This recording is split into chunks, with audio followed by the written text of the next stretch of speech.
Livro do profeta Jeremias, capítulo de número 33, versículo de número 3, vai dizendo assim: a santa e poderosa palavra do Senhor. Clama a mim, e responder-te-ei, e anunciar-te-ei coisas grandes e firmes que não sabes. Aleluia! Somente o versículo de número 3, e como é nosso costume, eu convido a igreja a repetir após mim: clama a mim, e responder-te-ei, e anunciar-te-ei coisas grandes e firmes que não sabes. Aleluia! Como que a Bíblia no teu assento, é momento de falar com Deus. Senhor amado, Pai querido, Deus Santo e Todo-Poderoso, o nosso coração, Senhor, verdadeiramente se alegra, se regozija nesta noite, porque temos o privilégio de mais uma vez nos reunirmos neste santo lugar para cultuar ao Senhor. E já podemos aqui nesta noite falar com o Senhor em oração, louvar e agradecer o seu nome por meio dos louvores que aqui foram entoados a Ti, e agora as igrejas para receber uma palavra, não uma palavra que venha de conhecimento humano, não uma palavra que venha do pastor, mas uma palavra que nasceu no coração do próprio Deus e que agora será ministrada ao coração da sua igreja. Por esta razão, ó Pai, nós o pedimos, vem mais uma vez, Senhor, abrir os nossos ouvidos espirituais, abrir, ó Pai, o nosso entendimento, para que nós possamos não apenas ouvir, mas entender a mensagem que o Senhor tem preparado a cada um de nós, e que esta palavra seja como alimento para a nossa alma, combustível para a nossa fé, e como uma bússola, ó Pai, que nos aponta o norte, que nos mostra o caminho da sua vontade, que é boa, perfeita e agradável. Nesse momento eu me coloco diante de Ti, como um simples servo que sou, e lhe peço: usa-me, ó Pai, como instrumento em Suas mãos, para pregoar a santa e poderosa palavra do Senhor. É o que nós lhe pedimos e desde já lhe agradecemos em nome do Senhor Jesus. Amém. E graças a Deus.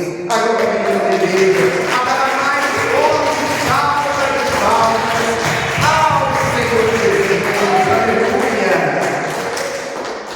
Louvado seja Deus. A igreja pode tomar o seu assento. Fiquem todos à vontade. Livro do profeta Jeremias. O profeta Jeremias, ele viveu em um momento muito conturbado, se assim podemos dizer, na história da nação de Israel. Nós sabemos que a nação de Israel, por conta de ter se afastado da presença de Deus, acabou sendo levada cativa para a Babilônia, onde ali passariam 70 anos. E o profeta Jeremias, ele viveu justamente em meio a este momento. Na verdade, o profeta Jeremias, ele viveu ali às portas deste momento, muito próximo do momento em que a nação de Israel seria invadida pelos babilônicos e seriam levados cativos ali para aquele lugar longínquo, aquele lugar totalmente diferente da terra onde eles habitavam. A palavra do Senhor vai nos contar, inclusive, que o profeta Jeremias, ele foi como um atalaia ali na nação de Israel. Pastor, o que seria um atalaia? É aquele que fica vigiando quando vem um inimigo e avisa para que todos se preparem. No caso, o profeta Jeremias, ele cumpriu essa função ao avisar o povo, que o povo precisaria se arrepender, que o povo precisaria voltar atrás nas suas atitudes errôneas, inclusive, as quais aquele povo havia começado a adorar a outros deuses, a outras divindades. Então o Senhor chama o profeta Jeremias em um ministério profético, aonde ele vai exortar, aonde ele vai chamar o povo ao arrependimento. No entanto, infelizmente, a verdade é que o povo não se consertou. A verdade é que o povo não se voltou para Deus. E agora o profeta Jeremias, ele começa a profetizar, dizendo que virá a condenação. Começa a profetizar, dizendo que virá um juízo sobre aquele povo. E por conta disso, o profeta Jeremias foi um profeta de poucos amigos. Pastor, como assim? O profeta Jeremias não foi um profeta popular. Em outras palavras, as pessoas não gostavam dele. Pastor, por quê? Porque ele pregava uma verdade dura, mas que era necessária de ser dita, necessária de ser pregada para aquele povo. Ele pregava que o povo voltasse ao arrependimento, porque senão o juízo de Deus viria sobre aquela nação. Por conta disso, para os irmãos terem uma ideia, Jeremias chegou a ser até preso pelo rei de Judá, por conta das suas profecias. Como as suas profecias elas eram duras, profecias que falavam a respeito de um arrependimento e de inclusive um eminente ataque do inimigo, o rei chegou a pensar que Jeremias estava contra a sua própria nação, estava contra o seu próprio povo. Mas a verdade não era isso. O profeta estava apenas alertando, o profeta estava avisando, mas o povo não se consertou. Quando nós chegamos aqui no capítulo de número 33, versículo de número 3, só para que nós venhamos nos contextualizar dentro da história que aqui está sendo narrada, o profeta Jeremias, ele está preso. O profeta Jeremias está dentro de uma prisão em Jerusalém. E ali, aquela cidade, a capital de Judá, a cidade do grande templo, o templo de Salomão, aquela cidade agora está sitiada pelos babilônios. Pastor, o que seria sitiada? Está rodeada. Os babilônicos estavam ali se preparando para atacar a nação de Israel. Só que em meio a essa situação totalmente conturbada, em meio a essa situação totalmente delicada, é onde o Senhor fala com o profeta que está ali dentro da prisão e diz: clama a mim e responder-te, e anunciar-te-ei coisas grandes e firmes que não sabes. Aleluia. Meu irmão e minha irmã, o Deus que nós servimos, é como estávamos falando aqui no domingo, é um Deus que Ele nos vê, Ele nos ouve, Ele nos responde e Ele nos abençoa.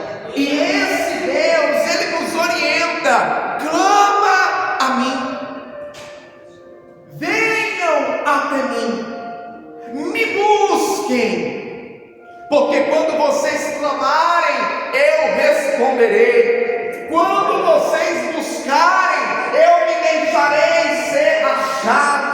Quando vocês pedirem, eu vos abençoarei. Aleluia. O Deus que nós servimos é um Deus vivo. Ei, meu irmão e minha irmã, o Deus que você serve não está pregado em uma cruz. O Deus que você serve não está dentro de um túmulo morto. O Deus que você serve, Ele vive e reina para todo sempre. O Deus que você serve, Ele está atento ao teu clamor. Aleluia. Clama a mim e responder-te.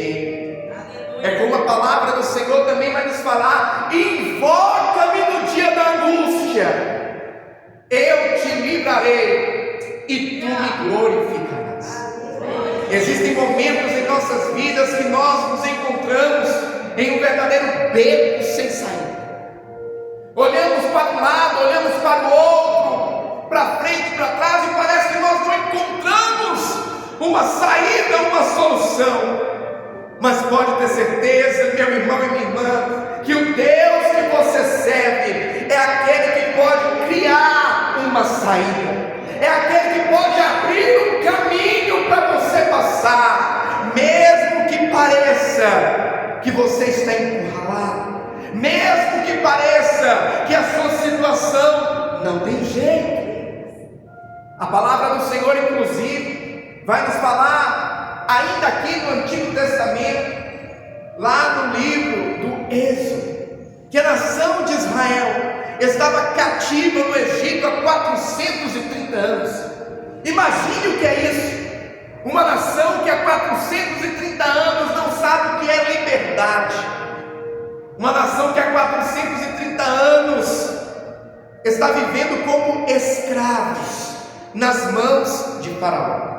E diante de tanto sofrimento e tanta dor, a Bíblia vai nos falar que a nação de Israel se lembra do Deus de Abraão, Isaac, Jacó. Aquele povo em meio ao sofrimento se lembra do Deus de seus pais, e agora eles levantam um grande clamor ao Senhor, aleluia. E a palavra do Senhor vai nos dizer que Deus ouviu atentamente ao clamor do seu povo, aleluia. Ei, meu irmão e minha irmã, o Deus que você serve é o Deus que está atento ao teu clamor, aleluia. É o Deus que se importa verdadeiramente comigo e com você. Às vezes nós falamos para o homem aquilo que nós estamos passando, aquilo que nós estamos vivendo, e o homem até diz: eu te entendo, eu sei o que você está passando. Mas na verdade, o único que conhece verdadeiramente o que você passa, o que você sente, a dor que você está sofrendo, é o Deus Todo-Poderoso. Não há mais ninguém neste mundo, além dele, que pode mensurar a tua dor, que pode mensurar o teu sofrimento. E a Bíblia vai nos falar que Deus ouviu atentamente o clamor do seu povo. É nesse momento aqui da história que o Senhor agora começa a trabalhar também na vida de Moisés, fazendo um chamado para que ele venha a ser usado por Deus como libertador daquela nação. Interessante que o povo clama ao Senhor, mas de primeiro momento o povo não ouve uma resposta. De primeiro momento o povo não vê nenhuma mudança no seu dia a dia. De primeiro momento parece que tudo continuou como estava. Mas a verdade é que nos bastidores Deus estava preparando Moisés. Nos bastidores Deus estava convocando aquele que seria usado por ele como libertador daquela nação. E eu abro aqui um parênteses já para te dizer algo importante, igreja do Senhor.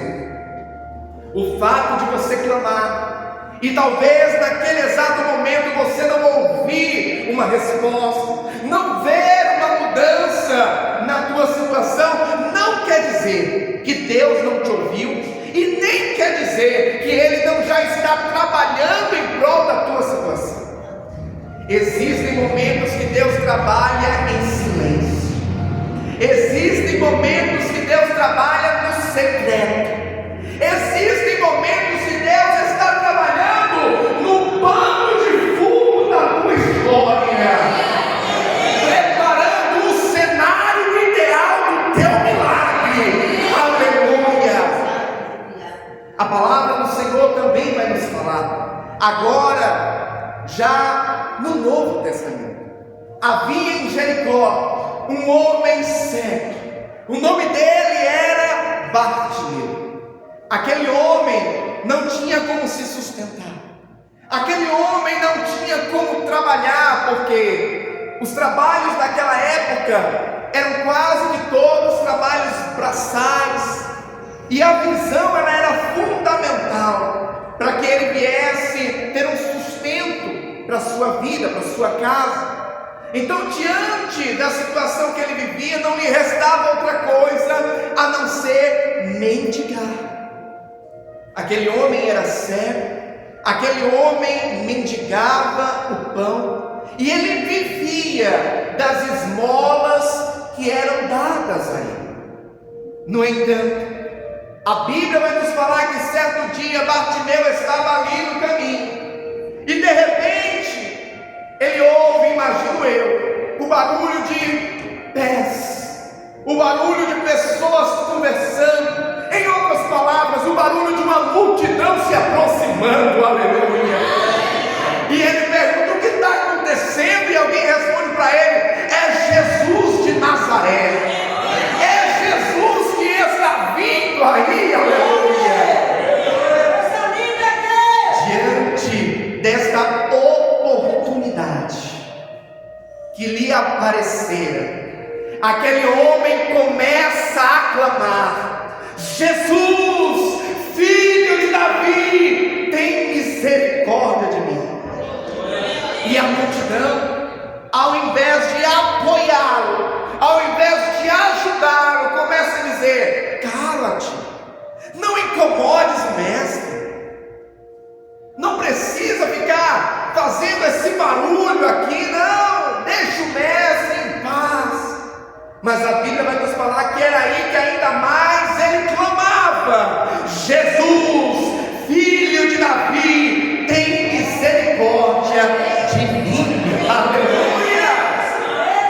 Ah, meu irmão e minha irmã, e diante do clamor daquele homem, que era um clamor que ia muito além das palavras, mas era um clamor que vinha do mais profundo da sua alma, diante da perseverança daquele homem, a Bíblia vai nos falar que Jesus para e manda chamá-lo. Aleluia.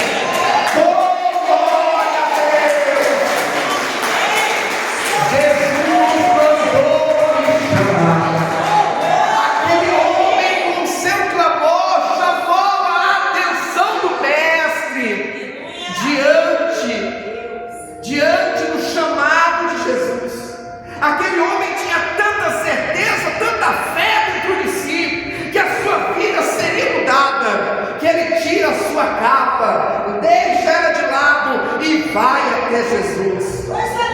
Pastor, mas o que significa essa capa? Naquela época, pessoas que tinham uma deficiência, como era o caso de Bartimeu, que era cego, tinha como se fosse uma autorização de Roma para mendigar. E esta capa era inclusive um dos indícios de que ele tinha essa autorização. Era algo que denotava e dizia: olha, ele pode mendigar. Mas aquele homem, ao ouvir Jesus lhe chamar, ele não pensou duas vezes. Ele tirou a capa, como quem dissesse: a partir de hoje eu não preciso mais disso. A partir de hoje a minha vida muda. A partir de hoje mais mendigar o pão, aleluia. E aquele homem deixa a capa e vai até Jesus. Nós conhecemos a história. Aquele homem é curado e ele volta a ver, aleluia. Ainda falando sobre clamor, voltando para o Antigo Testamento, a Bíblia vai nos falar a respeito de uma mulher chamada Ana. Seu esposo Eucana, só que Eucana tinha mais uma esposa, Penina. E qual que era a situação, pastor? Ana não podia gerar, Ana não podia ter filhos, ela era estéril. A Bíblia fala que o Senhor havia fechado a sua madre. Por outro lado, Penina já tinha dado muitos filhos e filhas para Eucana. Aquela mulher, Ana, ela se sentia inferiorizada, principalmente naquela época. Uma mulher que não podia gerar, uma mulher que não poderia dar à luz filhos, era como se ela não estivesse cumprindo o seu propósito, porque um dos propósitos da mulher era gerar, era dar à luz filhos para o seu marido, mas aquela mulher não podia fazer. Aquela mulher se sentia inferiorizada. E não bastasse isso, a sua rival, como a própria Bíblia chama, rival, Penina, ficava, como nós dizemos na Bahia, apurrinhando ela, e dizendo: olha, eu já dei muitos filhos para Até agora nada, até agora nenhum. Aquela mulher se sentia inferiorizada, aquela mulher se sentia afrontada. Mas a Bíblia vai nos falar que de tempos em tempos o seu esposo ia até o templo, levava com ele Ana, Penina, levava os filhos que ele tinha com Penina, e ali ele sacrificava ao Senhor. Em uma dessas ocasiões onde ela vai no templo, aquela mulher estava no seu limite. Aquela mulher já estava cansada de se sentir inferiorizada, de se sentir afrontada, e aquela mulher clama ao Senhor no templo. Aquela mulher se derrama na presença de Deus no templo, aleluia. Aquela mulher faz um voto com Deus e diz: Senhor, se o Senhor me der um filho homem, eu prometo que eu o entregarei na tua casa para servir ao Senhor todos os dias da sua vida.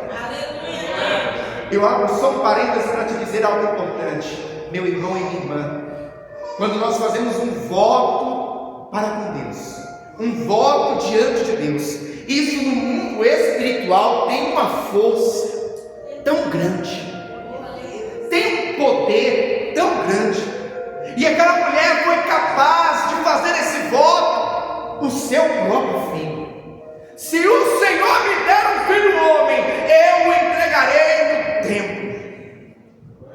Terminou o momento em que ela estava ali no templo do Senhor. Nós conhecemos a história, sabemos que ali o sacerdote até pensa que ela está embriagada por conta da maneira que ela estava clamando, a maneira como ela estava orando a Deus. E ela volta para casa. E a palavra do Senhor vai nos dizer que Deus se lembrou de Ana. Aleluia! Ah, meu irmão e minha irmã, quando você clama ao Senhor, clamor esse que vem não apenas dos lábios, clamor esse que vem do teu coração, da tua alma, pode ter certeza que o Senhor se lembra de você. Pode ter certeza que o Senhor é aquele que se lembra da tua necessidade, se lembra da tua causa. A Bíblia vai nos falar que aquela mulher, quando estava no templo, orando ao Senhor, clamando ao Senhor, chegou um momento que da sua boca nem saíam mais palavras, ela só balbuciava. Por esta razão que o sacerdote olha para ela e pensa: mulher, você está embriagada. Mas não, era uma mistura de clamor com lágrimas. Não saíam mais palavras da sua boca. A sua boca não expressava mais palavras, mas a sua alma gritava por socorro. A sua alma gritava por uma providência da parte de Deus. Eu não sei como você chegou aqui nesta noite, e talvez você chegou aqui numa situação semelhante. Por dentro, a tua alma está clamando por um socorro da parte de Deus. Por dentro do teu coração, clama ao Senhor por uma providência. Aleluia. E eu quero te dar uma boa notícia, meu irmão e minha irmã. O Senhor é aquele que se atenta ao teu clamor. O Senhor é aquele que se atenta à tua necessidade. E se você clamar a Ele nesta noite, com a tua alma, o Senhor entrará com providência. O Senhor se lembrará, aleluia, e providenciará aquilo que você tanto precisa, aleluia. Ah, meu irmão e minha irmã, a palavra do Senhor, a Bíblia Sagrada, ela está repleta de exemplos que só reforçam que sim, nós podemos, sim, nós devemos clamar ao Senhor. Clama a mim e responder-te, e anunciar-te-ei coisas grandes e firmes que não sabes. Pastor, como assim? Quando nós clamamos ao Senhor, o nosso Deus opera em nossas vidas coisas grandes e firmes que não sabemos. Ele vai além das nossas expectativas. Ele opera em nossas vidas o sobrenatural. Ele faz por mim e por você o extraordinário. A nação de Israel estava cativa no Egito, escravizada no Egito. Clamaram ao Senhor e viveram o extraordinário de Deus. Foram libertos do Egito. Aquele cego em Jericó não podia ver, clamou ao Senhor e viveu o extraordinário de Deus, pôde enxergar. Ana não podia dar à luz filhos, clamou ao Senhor com a sua alma, e a palavra do Senhor vai nos falar que ela deu à luz um filho chamado Samuel. Pastor, quem é Samuel? Ah, meu irmão e minha irmã, Samuel ele foi profeta, Samuel ele foi juiz, Samuel ele foi sacerdote, Samuel foi quem ungiu o rei Davi, e foi da descendência do rei Davi que veio Jesus, aleluia. Quando nós clamamos ao Senhor, Ele faz por nós coisas grandes e firmes que nós não sabemos, aleluia, que vai além da nossa expectativa, que supera aquilo que nós imaginamos, aleluia. Eu não sei em qual situação você se encontra hoje, eu não sei de que maneira você chegou aqui nesta noite, mas eu quero nesta noite te convidar a clamar ao Senhor. Eu quero nesta noite te convidar a suplicar ao Deus Todo-Poderoso, não apenas com a tua boca, não apenas com os teus lábios, mas com o mais profundo e íntimo da tua alma, com o teu coração, aleluia, porque Deus está neste lugar. Deus está neste lugar, e aonde Deus está, coisas extraordinárias acontecem. A palavra do Senhor vai nos falar no livro de Marcos que os sinais seguirão aos que crerem. Ei, meu irmão e minha irmã, o nosso Deus mudou. O mesmo Deus que ouviu o clamor da nação de Israel, que ouviu o clamor do cego Bartimeu, que ouviu o clamor de Ana, é o Deus que nesta noite está atento ao nosso clamor. O mesmo Deus que fez o extraordinário em todas essas situações, hoje continua tendo o mesmo poder para fazer o extraordinário na minha e na tua vida também. Jesus Cristo é o mesmo ontem, hoje e será eternamente. Na teologia, nós aprendemos que uma das características de Deus é a imutabilidade. Deus ele não muda, Ele continua sendo. Amém.